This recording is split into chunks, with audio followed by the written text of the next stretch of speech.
We are going to start this last session this afternoon on perception and human factors. We will have 3 speakers in our session. The first one will be Hans-Peter Schöner, and he will be talking on stereoscopic projection systems and their effect for speed perception and distance perception. Hans-Peter is an independent consultant of Inside from Outside Consulting, and his research subject is the test and methods for autonomous vehicles in real and virtual environments. In 2018, he left his development position at Daimler AG in Sindelfingen. And before, during 14 years, he was senior manager for driving simulation and testing concepts in Daimler. Okay, the floor is yours. Thank you, Viola. As said, my paper is called Verification of Stereoscopic Projection Systems for Quantitative Distance and Speed Perception Tasks. Together with my co-workers, especially Hans-Jörg Schmieder, we were aware that the speed and distance perception is one of the weak points in driving simulators. So we wanted to make sure if we do some stereoscopic systems to improve it, to make sure that we get the thing right. Let us first look at some parameters which influence human speed perception. One is the visual cues, distance change, change of object size, rate of vehicle pose, optical flow at the side, and also longitudinal.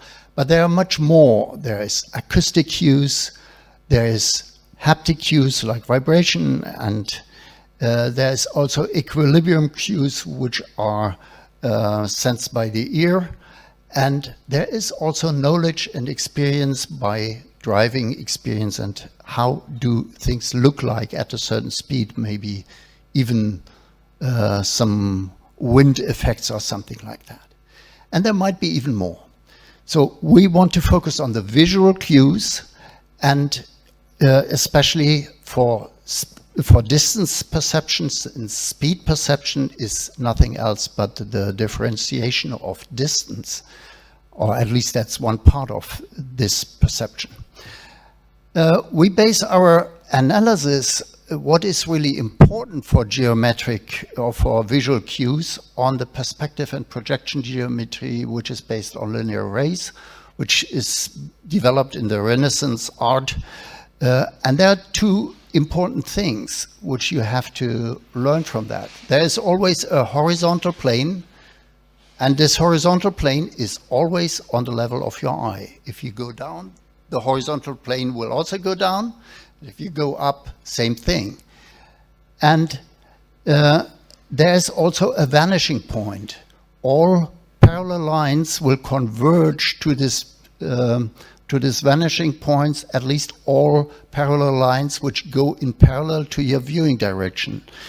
And from such a scene, you can detect where is the vanishing point, where is the horizon, and these are very important for how a scene looks like after a correct rendering.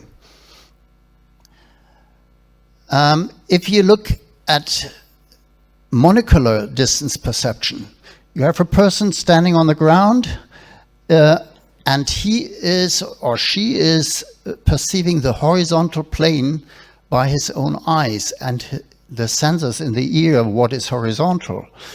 The eye height is important. That's a parallel between the ground plane and the horizontal plane. And any object in a distance d can be viewed with angles with respect to the horizontal plane, to the upper edge and to the lower edge. And the important point is the eye height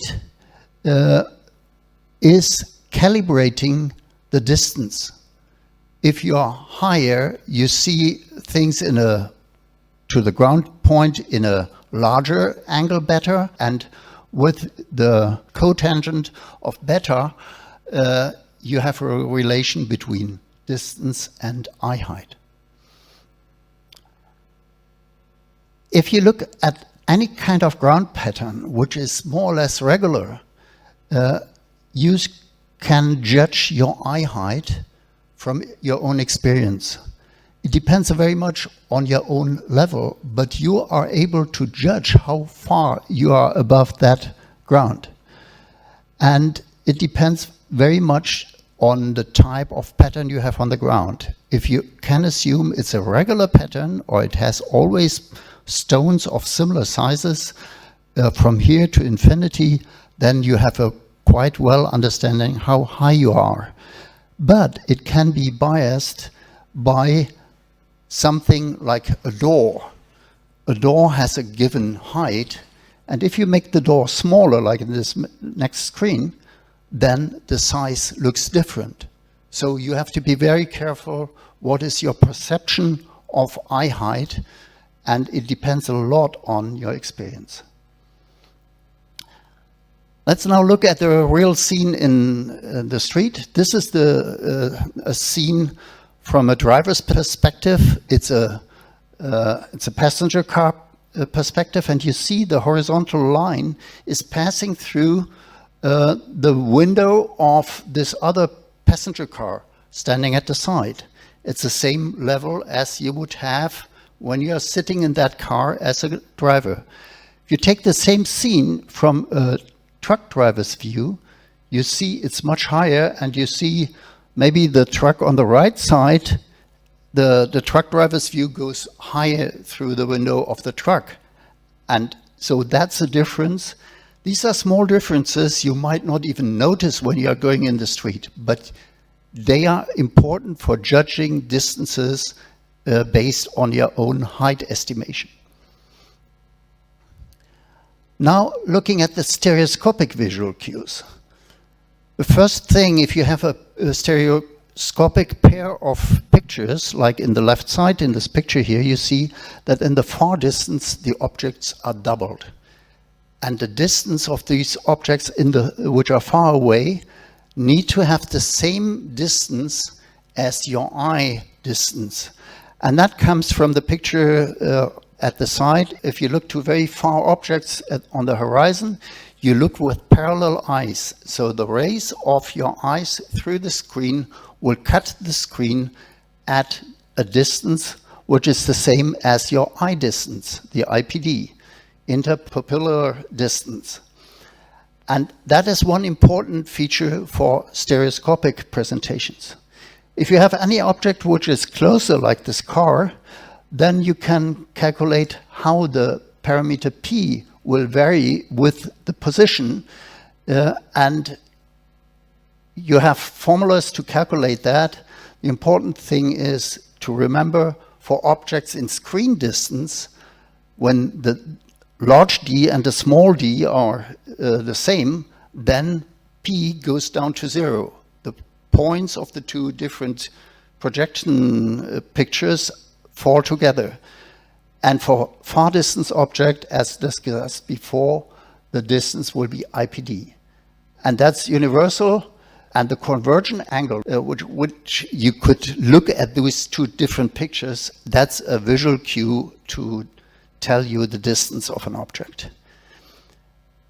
Here you see that the correct disparity P on screen is proportional to the individual interpupillar distance, as you can see from the formula up there.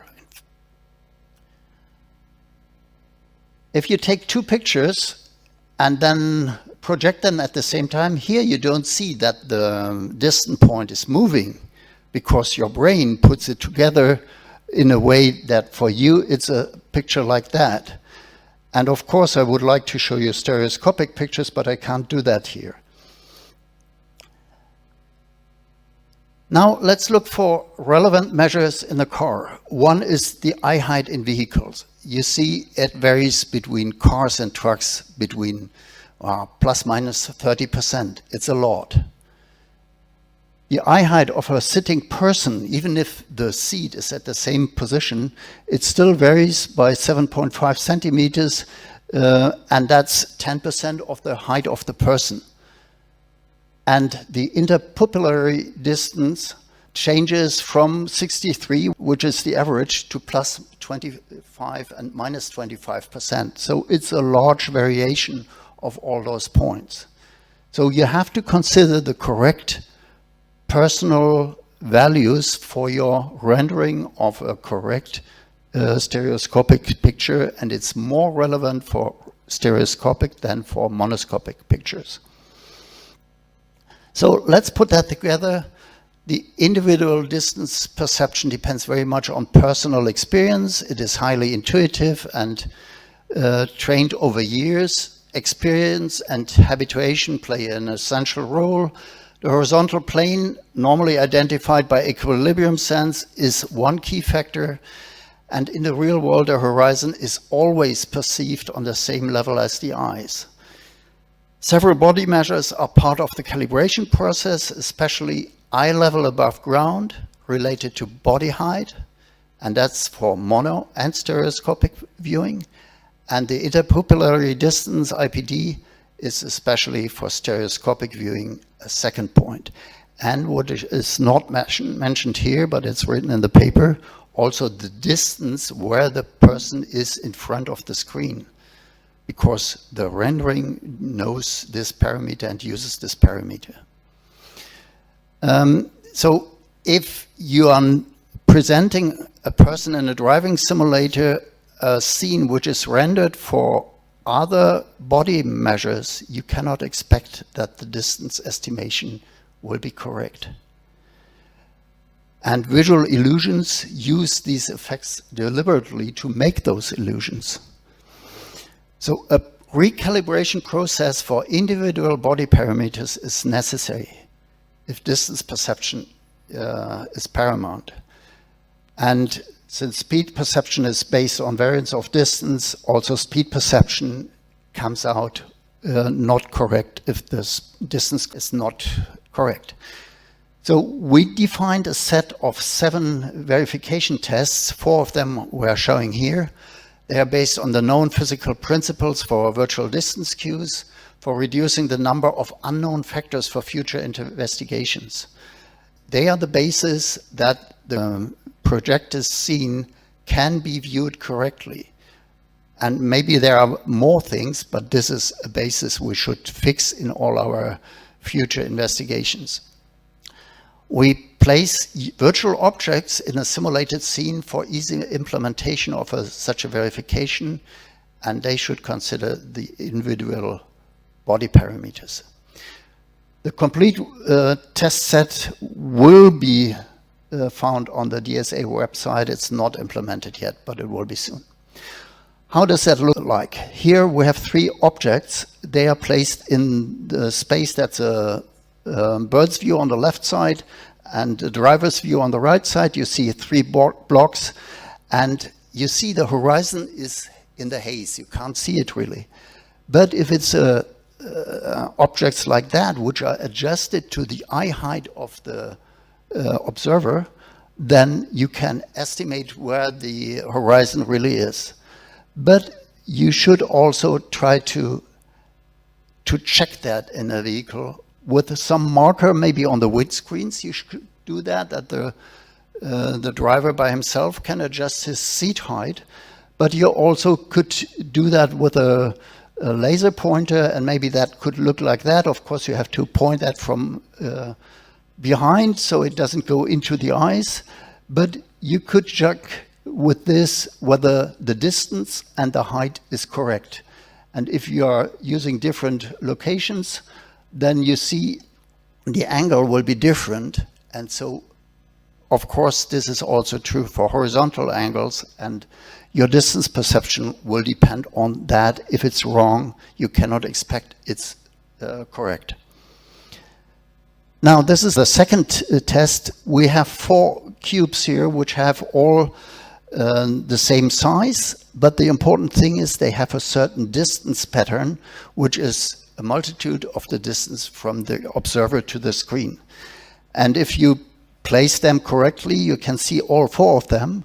The good thing is, if the first one on the screen level has the size S, the next one in the double distance will have S half. 3 times the distance will be S third, and 4 times the distance will be S fourth.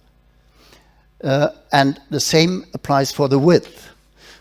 If you make that kind of test pattern for your own simulator, you better write on the numbers which you expect to show up on your screen. Then you really can measure it, and that would be a very simple test.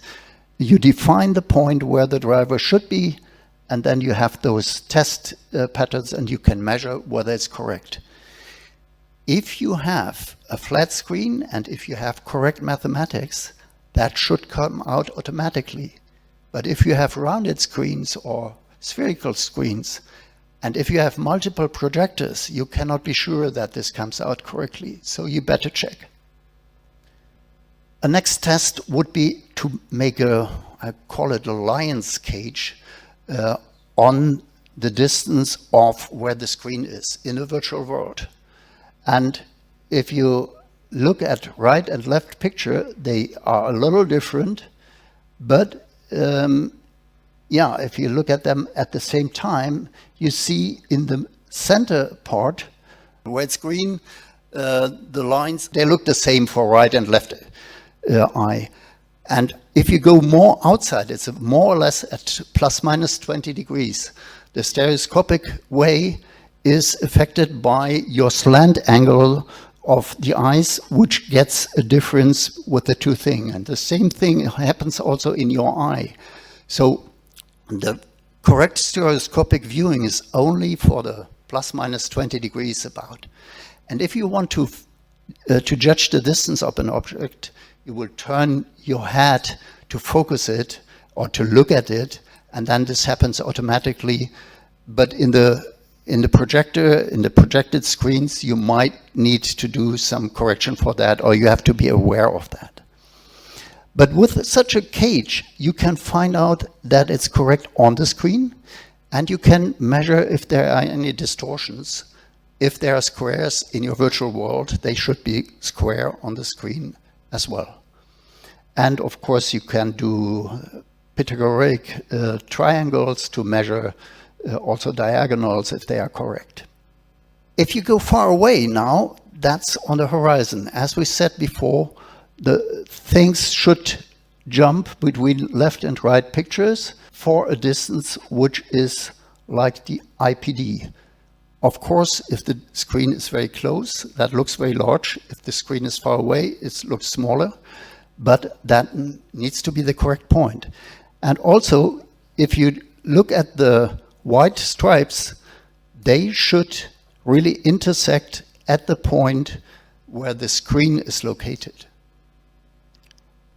If you look at the effect, if you have a wrong IPD, then you see that there are differences for different distances. It's hard to see here. We have an experiment with Cruden outside, and there you can check. But the important message is using an average IPD disables stereoscopy for about 50% of the candidates, because if somebody with a small eye distance looks at an object far away, he has to diverge his eyes. And that doesn't work well. And especially women tend to be smaller, have smaller eye distances, so the effect is more there for women than for men. That explains some of the strange results we had in the past. So I think that's a key finding of this research. Look at the live demonstration at Cruden. It's in the hall out there. Looking to the future, I think for the head-mounted interfaces, it would be a good task to find out whether you can grab whatever gearbox stick or something at the first try. If this is not correct, then the front is not correct, and that has to be adjusted as well. And maybe somebody can make up a test where a person can sit and try, and it can be monitored, and from how much you miss the stick, you can automatically adjust for this wrong IPD setting or for the wrong settings. So I hope somebody can tackle that question in the future. I think it's a nice research question. My summary: inconsistent distance and speed perception may result from incorrect or incomplete installation or incorrect operational parameters, like where is the position of the driver. It could be shown that too large eye distance used in the projection leads to unphysiological projections of the stereo image for far distances. Persons with small IPD suffer more from this phenomenon than the ones which have larger ones, so women more than men. For future qualitative distance and speed perception tasks, not qualitative, quantitative, the body parameters of test persons should be carefully considered in the experimental setup in testing documents, which should document at least what you have done. The paper proposes test procedures using virtual test objects for verification of current installations and for correct optional conditions considering individual body parameters. And all this, together with a checklist, is on the DSA website, at least in the near future. And don't let you trick by false cues. Thank you. Thank you.